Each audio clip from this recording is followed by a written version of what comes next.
Hello, hello, c'est Kazin, content de te retrouver pour ce jeudi. Donc on continue les vidéos évidemment et on va parler de la série des 25 ans puisque c'est dans le viseur, puisque ça y est, on entre dans l'année 2026 et l'année 2026 c'est l'année où on va célébrer les 30 ans. Et visiblement ils vont garder un petit peu le stamp comme ça du Pikachu, mais cette fois-ci ils vont le changer en 30 ans évidemment. On va faire un petit peu l'état des lieux de cette série-là. Il y a quelques petits mouvements, et on s'en doutait évidemment, puisque beaucoup de personnes vont se positionner et ont peur de louper le train sur la série 25 ans par rapport à il y a quelques mois. Le train est déjà bien parti sur 25 ans, puisque on va le voir ensemble, les différents tarifs. Alors pas de tous les items, il y en a beaucoup trop, mais on va se fixer 2 items en particulier en scellé et on va regarder quelques cartes. Mais c'est vrai que les cartes, pendant énormément de temps, elles étaient plutôt très très bon marché sur cette série-là, mais elles restent encore quand même, moi j'estime encore qu'elles sont bon marché. La série est une petite série, c'est une série qui drop très très bien, il y a une série classique et une série collection, et même les holos sont de toute beauté, tu peux voir cette page avec le holo que je trouve magnifique, Kyogre, incroyable, cette illustration elle est dingue, évidemment elle rappelle Double Danger, et puis tu retrouves aussi l'illustration avec Groudon, ici qui est incroyable, Double Danger aussi. Alors je suis pas fan de ce qu'ils ont voulu mettre avec Zacian et Zamazenta. Sinon, Cosmovoom c'est sympa, Cosmog aussi, Lunala évidemment très sympa, le Dialga aussi. Et puis on retrouve aussi la petite planche avec les Pikachu, ça c'est énorme. Là, la Mew, très très belle carte à ne pas sous-estimer. Et ça aussi, alors ça je t'assure, quand c'est sorti en preview, moi j'étais comme un fou et on était comme des fous quand on a vu, on va dire, la nouveauté où ils ont réutilisé les anciennes cartes mais en les modernisant. Et bien, j'ai trouvé ça super sympa. Pikachu Surfer, Pikachu Volant VMAX, Pikachu Surfer VMAX, Pikachu Volant. Franchement, c'est incroyable. Et le Pikachu 7 de base, incroyable. Ce sont des cartes qui sont encore ultra bon marché, mais vraiment ultra bon marché. Donc autant en profiter avant qu'il ne soit trop tard.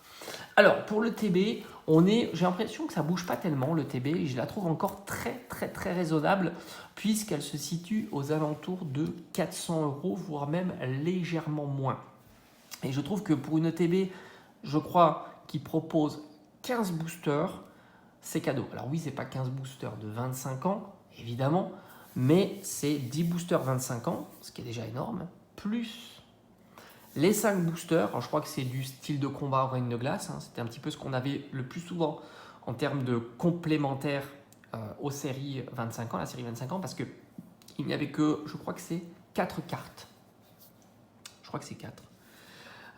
Donc du coup, ils ont dit que ça allait certainement impacter la série, ce qui n'était évidemment pas le cas. Ils ont complété avec des boosters supplémentaires. Tu avais 2 boosters supplémentaires dans des coffrets, 4 boosters habituellement. Donc ça, c'était vraiment la pépite. Donc le TB, je la trouve très bon marché.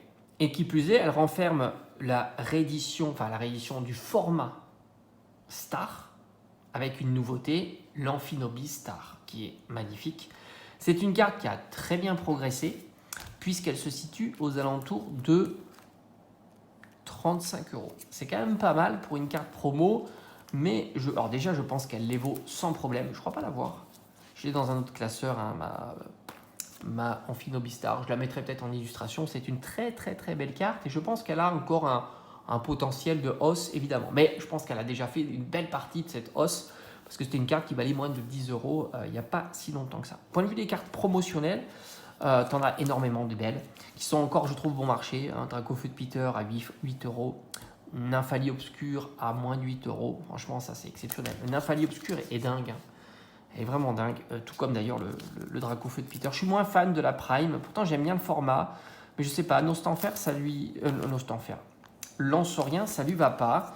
Je suis pas spécialement fan non plus de ce Zacian niveau X, même si c'est pas mauvais.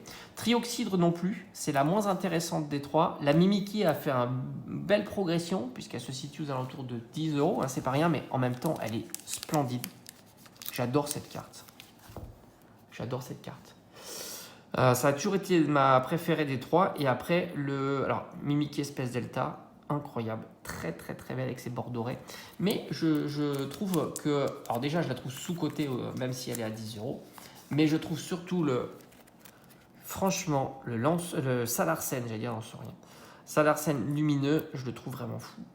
Avec ce pattern de cartes, première édition, avec ici les petits, je crois que c'est misère ou un truc comme ça, le Salarsen lumineux, l'effet un peu Cosmo holo, c'est super beau. Et c'est une carte qui vaut 2 euros, 2,50 €. Bah, faut pas se priver à ce prix-là, c'est cadeau. C'était dans la valisette, ces trois-là. Alors pour pardon.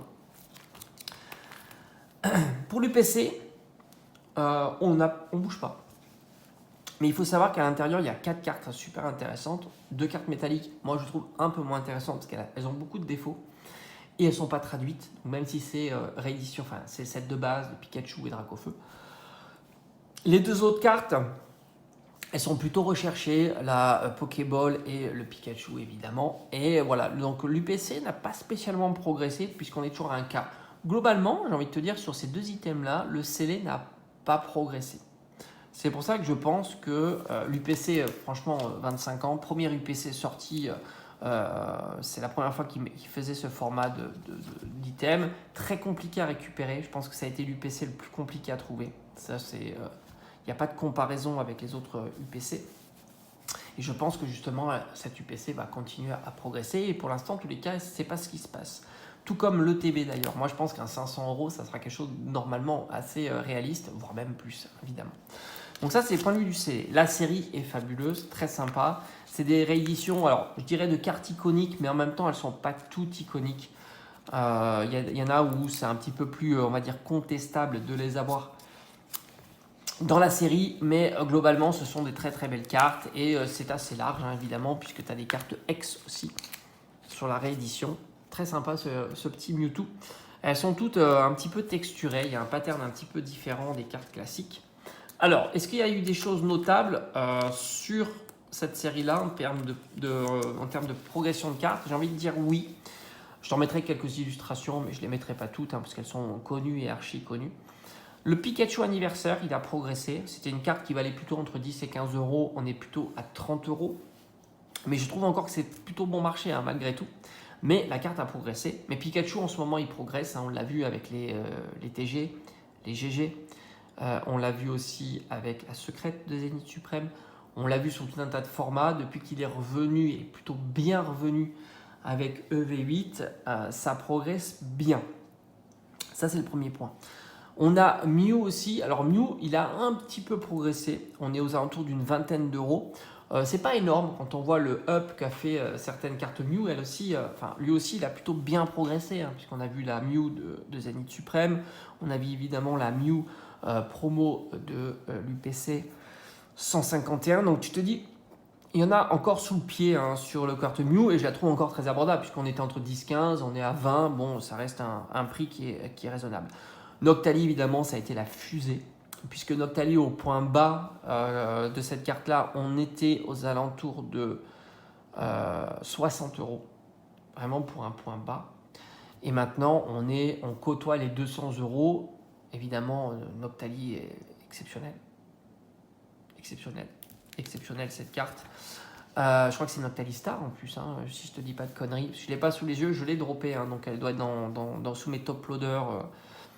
Sous bulle, tu sais, enfin sous papier absorbant, pas papier absorbant, mais tu sais, les petits silicones, je sais pas, la silice là qui absorbe, mis dans une boîte pour bien la protéger. Je l'avais droppé. Sur cette série-là, j'ai quasiment tout droppé, hormis 2 cartes, le Dracofeu évidemment.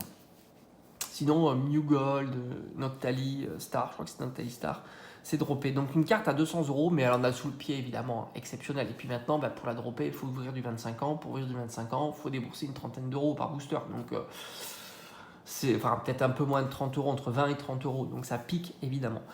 Mais ça drop assez bien malgré tout. Mais tu auras régulièrement de la série collection. Mais il y a beaucoup de cartes, hein, dans la série collection. Reshiram, Zekrom, ils ont progressé. Ces cartes qui valaient 10-15 €, on est plutôt à 25-30 €. Donc elles aussi, elles ont progressé. Mais en même temps, à cause du retour, évidemment, des BWR, pas du retour des BWR, mais du retour de ces 2 Pokémon via Noir et Blanc et les BWR, ça se comprend. Le Rayquaza aussi, il a plutôt bien progressé, Mega Rayquaza. On peut imaginer qu'il continue à progresser, on est à 50 €, ce qui est pas mal, hein, quand même. sur une carte X. Mais on peut se dire, ok, il risque d'y avoir du méga Rayquaza pour ME, je sais pas combien, peut-être 4, 5, 6.5, point machin. Donc c'est pas impossible que du coup ça suscite un petit peu plus d'intérêt ou d'intérêt supplémentaire. Magikarp, il est à 60 balles, j'ai l'impression que ça fait une éternité qu'il est à 60 balles. Gardevoir, on est à 30 euros, là aussi, elle n'a jamais été peu chère cette carte-là. Le Drac, il n'a pas bougé, hein, puisqu'il était à 200, 230 euros. Donc on est sur ces tarifs-là. Hein. Tu vois, il y a quand même certaines cartes qui ne bougent pas spécialement. Léviator, c'est pareil, le Léviator obscur, il a tendance à patiner. On est à 10 balles, c'est pas exceptionnel hein, pour une carte assez iconique. Florizard Tantank, c'est un petit peu bougé, puisqu'on était aux alentours de 10, 12 euros au plus bas. On est à 20. Mais comme tu vois, tu t'aperçois que malgré tout, alors ça bouge. Mais malgré tout, on est quand même sur des prix très compétitifs. J'ai envie de te dire, il y en a sous le pied sur ces séries-là. Hein, tu t'en aperçois que ça reste des cartes abordables quand tu vois l'environnement Pokémon, avec des cartes à beaucoup plus chères en tous les cas, et dont le scellé est encore abordable. Hein, c'est ce que je te disais sur tout ce qui est récent. Le scellé est plutôt très bon marché. Donc pour moi, en tous les cas, je dis bien pour moi, l'année 2026, et encore je ne te parle pas de certaines cartes qui valent 50 centimes, 1 euro, 2 euros. Hein. Le Donphan, le Groudon, toutes ces cartes-là, c'est vraiment des cartes cadeaux, hein, ça vaut quasiment rien. Donc pour moi, l'année 2026, on devrait voir certaines variations sur 25 ans, certaines augmentations sur 25 ans. Le TB, je la trouve encore pas si cher que ça. L'UPC, c'est compliqué parce qu'on est déjà sur des chiffres à 1K. Donc forcément, ça réduit le public. C'est toujours plus complexe de mettre 1K avec le problème de scellage, etc. Donc quoique le TB à 400, on n'est pas loin aussi, hein, quelque part. Mais c'est vrai que le TB, c'est l'item un peu plus mainstream collectionné. Et puis, point de vue des cartes, pour moi, là, c'est vraiment, on est au plus bas quasiment. Alors, ça a augmenté, mais on est vraiment bas. On est vraiment très, très bas. Le Noctali, je pense qu'il a une capacité à dépasser le Dracofeu. Le Dracofeu, on l'a trop revu sous ce format-là. On l'a eu avec Y Evolution, par exemple. Et c'est vrai que c'est pour ça qu'il patine un petit peu. Ça me surprend pas. Mais quand tu vois Tortank Florizard à 20 balles, là, c'est quand même très surprenant. Ce sont des cartes qui devraient susciter de l'intérêt. Tout comme d'autres. Hein. Vraiment, c'est une série... Pour moi, c'est une série très très belle, vraiment très très belle. Et surtout, quel va être l'axe de la série 30 ans? Ça sera assez intéressant. Est-ce qu'ils vont nous faire une 25 ans 2.0 avec un petit peu le même type de pattern, des cartes iconiques? Ça pourrait être intéressant malgré tout parce que revoir d'autres stars, travailler, ça peut être cool, revoir d'autres primes, revoir d'autres formats et puis intégrer aussi épée bouclier avec les nouveautés d'épée bouclier, hein, de la VMAX, de l'alternative, des choses comme ça. Ça peut être assez intéressant de voir ça et même intégrer, pourquoi pas, du bloc EV, qui sait. Donc ça serait cool, voir l'axe. Et évidemment, suivant l'axe qu'ils vont prendre, ça pourra dynamiser davantage, évidemment, la série 25 ans. Mais il y a encore de belles affaires à faire. Franchement, le Dracofeu de Peter, et quand tu regardes la carte, on s'endort hein, sur ces cartes-là. Hein. Mais vraiment, la carte est incroyable. Incroyable. Et alors, Nymphalie Obscure, c'est fou. Ce sont des cartes qui sont absolument fabuleuses. Bref, allez, je te dis à bientôt. Collectionnez bien. J'espère que tu penses comme moi que certaines cartes sont encore très bon marché. Salarsène lumineux, pépite absolue.